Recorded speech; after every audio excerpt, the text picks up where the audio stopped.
Hi friends, it's good to see you again. It has been a very tumultuous couple of weeks. And if you follow me on Instagram or on my Facebook page, I'm sure that you know by now that I almost lost my dog Nordy.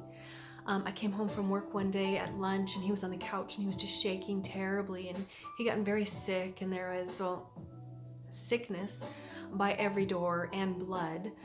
He was trying to get outside before he got sick. I used to actually have a friend that taught him to get into the bathtub when he was about to get sick, and there were even little tiny bloody paw prints on the edge of the bathtub, so I could tell that he had tried to get into the tub but was just too weak to get in. So luckily I was able to get him into a vet right away, and he got diagnosed so that he could get better. And the vet told me that when I came home and found him on the couch, he was actually going into shock. So if I would have waited to come home until the end of the day, I would have lost him. So I feel very blessed that I came home for lunch and found him. But what I really wanted to talk about today is one of the things I'm seeing become more prevalent as a society, that we seem to be encouraging people to deny how they feel when they're unhappy. I unfortunately am pretty sure that I've done that to people in my life as well. But when somebody is hurting or something is bad that's happened to them, and we tell them to suck it up or tell them it's not that bad, they'll get over it, things could be worse, there are people out there that have it much worse off than you, it's actually really cruel. It's very cruel to encourage them to deny how they feel simply because we're the ones that might not be able to handle that negative emotion.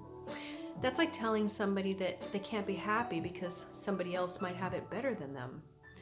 Now, I'm not saying that we need to encourage people or enable people to go further into depression. Obviously, they need to get help if it's to a certain point, and we don't need to encourage a downward spiral. But maybe if we listen to people, allow them to vent a little bit, not necessarily give advice, maybe people wouldn't be going into the level of depression that they're going into. Maybe sometimes they just want to know that they've been heard, because when you've been heard, it shows that you have value and that the person on the other side actually does value you. Now, I know I tend to be the queen of this weird kindness revolution, and people think that being kind is just about being nice all the time or happy or bubbly, but I think that being kind also goes into being there for somebody sometimes. Maybe they just need a hug or a smile. Lend them yours.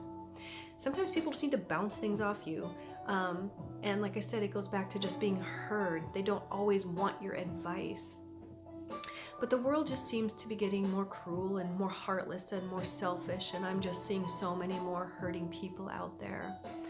You know, a lot of this just came to my mind with what happened with Nordy, but over the course of the last 12 months, you know that I've lost several people that I love a lot. And right about this time last year, I came very close to losing my mother. I'm just very grateful she's still with us today.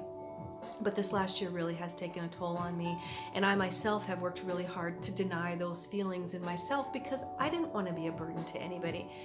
Because there have been times when people have used those exact words on me, where people have told me that people have it worse than you, it'll get better. And when you have someone in your life that you love and you almost lose them, it hurts. And no one wants that kind of pain. And for someone else who's not experiencing what you're going through to try and put some sort of level of importance on your pain, it's just ridiculous. Anyways, friends, those are just a few of the thoughts that I wanted to share with you. Also, I have been still watching the news and the weather, and I see what's going on where I moved from. Friends in North Dakota, I hope that you are staying warm and being very safe. It actually got a little chilly down here in Texas. We got into the 20s. I know that's going to make you laugh because I lived there a long time. I get it. That's a heat wave, but it was cold for us down here. Anyways, I hope you guys have had a couple of great weeks. I have missed you. I'm hoping to be back sooner rather than later.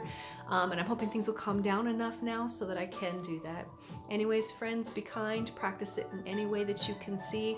Like I said, it's not always about happy, happy, joy, joy. Sometimes it's sitting down and crying with someone, holding their hand, saying a prayer with them. Let people know they are valued. Let them know you care. Anyways, I'll see you again soon, friends. Bye.